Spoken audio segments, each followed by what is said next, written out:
കേരള സർവകലാശാലയിലെ നാടകീയതകൾക്ക് അവസാനമാകുന്നില്ല. Registrar doctor K S. അനിൽകുമാർ വീണ്ടും പുറത്തേക്ക് എന്നാണ് വിവരം. സസ്പെൻഷൻ പിൻവലിച്ച സിൻഡിക്കേറ്റ് തീരുമാനം അസാധുവാക്കുന്നത് ഗവർണറുടെ പരിഗണനയിലാണ്. തീരുമാനം ഇന്നുണ്ടായേക്കും.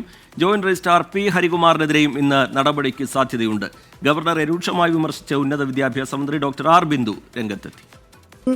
കഴിഞ്ഞ 4 വർഷക്കാലത്തിനിടയ്ക്ക് കേരളത്തിലെ ഉന്നത വിദ്യാഭ്യാസ മേഖല ഗണ്യമായ മുന്നേറ്റങ്ങളിലൂടെ കുതിച്ചു പായുകയാണ്. യഥാർത്ഥത്തിൽ രാജ്യത്തിൻ്റെ ദേശീയ പതാകയായിട്ടുള്ള ത്രിവർണ പതാകയ്ക്ക് പകരം കാവി പതാകയെ സംസ്ഥാപനം ചെയ്തെടുക്കാനുള്ള പരിശ്രമമാണ് ഇന്നത്തെ ഈ സംഘർഷങ്ങൾക്കൊക്കെ പ്രത്യേകമായ കാരണമായിട്ട് വന്നു ഭവിച്ചിട്ടുള്ളത്. സമാധാന അന്തരീക്ഷം ഉണ്ടാവണം, സെക്യുലർ അന്തരീക്ഷം ഉണ്ടാവണം, മതനിരപേക്ഷത നമ്മുടെ സർവകലാശാലയിൽ ഉയർത്തിപ്പിടിച്ചാലേ എല്ലാ കുട്ടികൾക്കും അവസരം ഉണ്ടാവുള്ളൂ. ഇതിനിടെ രജിസ്ട്രാർ ഡോക്ടർ കെ.എസ്. അനിൽകുമാർ സർവകലാശാല ആസ്ഥാനത്ത് എത്തിയിട്ടുണ്ട്. ഏറ്റവും പുതിയ വിവരങ്ങളുമായി ഉമേഷ് ബാലകൃഷ്ണൻ തിരുവനന്തപുരത്ത് നിന്ന് വിവരങ്ങളുമായി ചേരുകയാണ്. ഉമേഷ്, ഒരുപക്ഷെ ആരിഫ് മുഹമ്മദ് ഖാന്റെ കാലത്തേതിനേക്കാളും ഒക്കെ അതിരൂക്ഷമായ പോരിലേക്കാണ് കാര്യങ്ങൾ പോകുന്നത്. ഗവർണർ എന്ത് തീരുമാനമെടുക്കും എന്നുള്ളത് ഏറ്റവും നിർണായകമാണ്. രാജ്ഭവനിൽ ഇപ്പോൾ നടക്കുന്ന യോഗത്തെയാണ് എല്ലാവരും ഉറ്റുനോക്കുന്നത്. രജിസ്ട്രാറെ തിരിച്ചെടുത്ത സിൻഡിക്കേറ്റിന്റെ നടപടി റദ്ദാക്കും എന്നുള്ള കാര്യം ഉറപ്പാണ്. നിയമോപദേശം അടക്കം കിട്ടിയ പശ്ചാത്തലത്തിൽ കൂടുതൽ കടുത്ത നടപടികളിലേക്ക് രാജ്ഭവൻ കടക്കുമോ എന്നുള്ളതാണ് എല്ലാവരും ഉറ്റുനോക്കുന്നത്. ലഭ്യമായ വിവരങ്ങൾ എങ്ങനെയാണ് ഉമേഷ് ബാലകൃഷ്ണൻ? രജിത്തെ, കൂടുതൽ കടുത്ത നടപടി തുടങ്ങുന്നതിന് മുൻകൂടിയായി എന്തായാലും ആദ്യ നടപടി എന്ന നിലയിൽ കഴിഞ്ഞ ഞായറാഴ്ച ചേർന്ന സ്പെഷ്യൽ സിൻഡിക്കേറ്റ് യോഗത്തിലെ ആ തീരുമാനം എന്ന് പറയുന്നത് രജിസ്ട്രാർ കെ.എസ്. അനിൽകുമാറിന്റെ സസ്പെൻഷൻ പിൻവലിച്ചതാണ്. ആ തീരുമാനം അസാധുവായി ഗവർണർ പ്രഖ്യാപിക്കാനാണ് സാധ്യത. അത്തരമൊരു നിയമോപദേശമാണ് ഇപ്പോൾ ലഭിച്ചിരിക്കുന്നതും. കാരണം അത്തരമൊരു നടപടിയെടുക്കാൻ സിൻഡിക്കേറ്റ് അംഗങ്ങളുടെ വിശദീകരണമോ അവരുടെ വേർഷനോ കേൾക്കേണ്ട ആവശ്യമില്ല. ചാൻസലർക്ക് സ്വന്തം നിലയിൽ തന്നെ തീരുമാനമെടുക്കാവുന്ന സാഹചര്യമാണ് നിലവിലുള്ളത്. അത്തരത്തിൽ കഴിഞ്ഞ ഞായറാഴ്ചത്തെ സ്പെഷ്യൽ സിൻഡിക്കേറ്റ് യോഗ തീരുമാനങ്ങൾ റദ്ദാക്കി കഴിഞ്ഞാൽ, അസാധുവാക്കി കഴിഞ്ഞാൽ, ഇപ്പോൾ രജിസ്ട്രാർ കസേരയിൽ ഇരിക്കുന്ന കെ.എസ്. അനിൽകുമാറിന് വീണ്ടും ഈ സർവകലാശാലയിൽ നിന്ന് രജിസ്ട്രാർ പദവിയിൽ നിന്ന് പുറത്തേക്ക് പോകേണ്ടി വരും. അദ്ദേഹം ഇന്ന് രാവിലെയും രജിസ്ട്രാർ ഔദ്യോഗിക വാഹനത്തിൽ തന്നെ ഇന്ന് രജിസ്ട്രാറുടെ ഓഫീസിലേക്ക് എത്തുകയും ഇവിടെ ഇപ്പോൾ തുടർ നടപടികൾ അല്ലെങ്കിൽ തുടർ ഫയൽ നീക്കങ്ങൾ അടക്കം ആരംഭിക്കുകയും ചെയ്തിട്ടുണ്ട്. കഴിഞ്ഞ ദിവസവും അദ്ദേഹം തന്നെയാണ് രജിസ്ട്രാർ എന്ന പദവിയിൽ ഇരുന്നു കൊണ്ട് ഫയലുകളെല്ലാം പരിശോധിച്ചതും തീരുമാനങ്ങളെല്ലാം എടുത്ത് മുന്നോട്ട് പോയതും. പക്ഷേ രാജ്ഭവന്റെ തീരുമാനം ഇത്തരത്തിൽ സിൻഡിക്കേറ്റ് യോഗം അസാധുവാക്കി പ്രഖ്യാപിച്ച് കഴിഞ്ഞാൽ രജിസ്ട്രാറുടെ സസ്പെൻഷൻ നിലനിൽക്കുന്ന രീതിയിലേക്ക് എത്തും.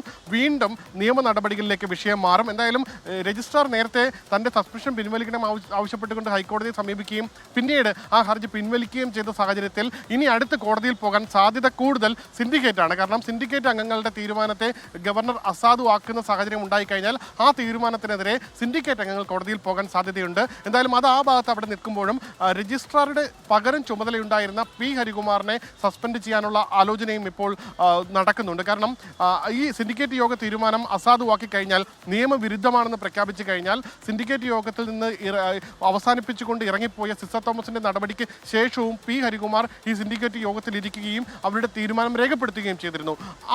ആ നടപടി നിയമവിരുദ്ധമായി എന്ന് വ്യാഖ്യാനിക്കപ്പെടാം. അങ്ങനെയാണെങ്കിൽ ഈ പി. ഹരികുമാർ ഇപ്പോൾ ലീവിലാണെങ്കിലും പി. ഹരികുമാറിനെതിരെ നടപടിയെടുക്കാം. അത് സിസ തോമസ് നടപടിയെടുക്കാനാണ് സാധ്യത. എന്തായാലും അച്ചടക്ക നടപടി ഉണ്ടാകാനുള്ള സാധ്യത തന്നെയാണ് പറയുന്നത്. അങ്ങനെയാണെങ്കിൽ വീണ്ടും നിയമപ്രശ്നങ്ങളിലേക്ക് കടക്കും. ഇന്ന് നേരത്തെ തന്നെ മിനി കാപ്പന് രജിസ്ട്രാറുടെ ചുമതല നൽകിയെങ്കിലും മിനി കാപ്പൻ ചുമതല ഏറ്റെടുത്തിരുന്നില്ല.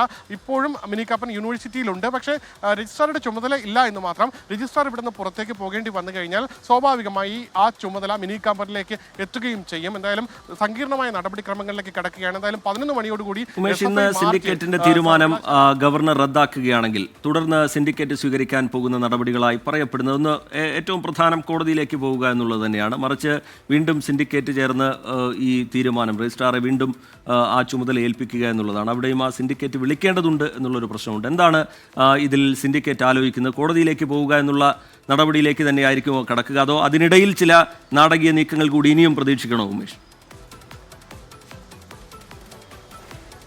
സിൻഡിക്കേറ്റ് ചേർന്നാൽ എന്തായാലും ഇടതുപക്ഷ അംഗങ്ങൾക്ക് തന്നെയാണ് ഈ സിൻഡിക്കേറ്റിൽ ഭൂരിപക്ഷം. അതുകൊണ്ട് തന്നെ മറ്റൊരു നടപടിയോ അല്ലെങ്കിൽ മറ്റൊരു തീരുമാനമോ സിൻഡിക്കേറ്റിൽ നിന്ന് ഉണ്ടാകാൻ സാധ്യതയില്ല. എന്നാൽ ഈ സിൻഡിക്കേറ്റ് വിളിക്കേണ്ട ചുമതല VC-ക്കാണ്.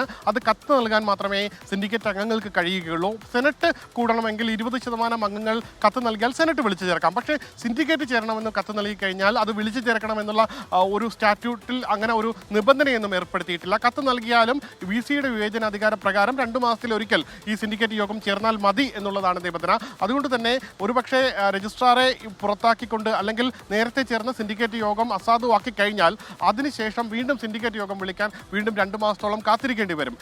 അതിന് മുന്നോടിയായി തന്നെ ഒരു തീരുമാനം എടുക്കണമെങ്കിൽ ഈ സിൻഡിക്കേറ്റ് യോഗങ്ങൾക്ക് കോടതിയിൽ പോയേ മതിയാകൂ. അതുകൊണ്ട് തന്നെ ഏറ്റവും സാധ്യത കൂടുതൽ കോടതിയിൽ പോകാൻ തന്നെയാണ്. കോടതിയിൽ പോയി ഇത്തരത്തിൽ സിൻഡിക്കേറ്റ് യോഗം ചേർന്ന സാഹചര്യത്തിൽ സിൻഡിക്കേറ്റ് യോഗം ചേർന്ന് എടുത്ത തീരുമാനം റദ്ദാക്കിയ ഗവർണറുടെ നടപടി അത് അസാധുവാണ് എന്ന ഒരു വാദം കോടതിയിൽ ഉന്നയിക്കാനാണ് സാധ്യത. നേരത്തെ സെനറ്റിനെതിരെ നടപടിയെടുത്തപ്പോൾ ആരിഫ് മുഹമ്മദ് ഖാൻ സെനറ്റിനെതിരെ നടപടിയെടുത്തപ്പോൾ ആ തീരുമാനത്തിനെതിരെ സിൻഡിക്കേറ്റ് കോടതിയിൽ പോവുകയും ആ കോടതിയിൽ നിന്ന് അനുകൂല വിധി വാങ്ങുകയും ചെയ്തിരുന്നു. അതായത് ചാൻസലറുടെ ഉത്തരവിന് വിരുദ്ധമായി സിൻഡിക്കേറ്റ് കോടതിയിൽ പോയി അനുകൂല വിധി നേടി ചരിത്രമുണ്ട്. ആ ചരിത്രത്തിലാണ് സിൻഡിക്കേറ്റിൽ ഇപ്പോഴും വിശ്വാസം. അതുകൊണ്ട് തന്നെ കോടതിയിൽ പോകാനുള്ള സാധ്യതയാണ് കൂടുതലും. റിജിത്ത്. ശരി, ഉമേഷ് ബാലകൃഷ്ണൻ കേരള സർവകലാശാലയിൽ നിന്ന് വിവരങ്ങൾ പങ്കുവെക്കുകയായിരുന്നു. എന്തായാലും രജിസ്ട്രാറെ തിരിച്ചെടുത്ത സിൻഡിക്കേറ്റിന്റെ തീരുമാനം ഗവർണർ ഇന്ന് അസാധുവാക്കും എന്നുള്ള കാര്യം ഉറപ്പാണ്. രാജ്ഭവനിൽ നിർണായകമായ യോഗമുണ്ട്. അതിനുശേഷം എന്ത് തീരുമാനമാണ് രാജ്ഭവനിൽ നിന്ന് വരുന്നത്, ഗവർണറുടെ ഭാഗത്തു നിന്ന് വരുന്നത് എന്നാണ് ഇനി തർക്കത്തിന്റെ ഭാവി എങ്ങനെയാണ് എന്നത് സംബന്ധിച്ചുള്ള സൂചന നൽകുക. ഉമേഷ് ബാലകൃഷ്ണൻ വിശദാംശങ്ങൾ പങ്കുവെക്കുകയായിരുന്നു.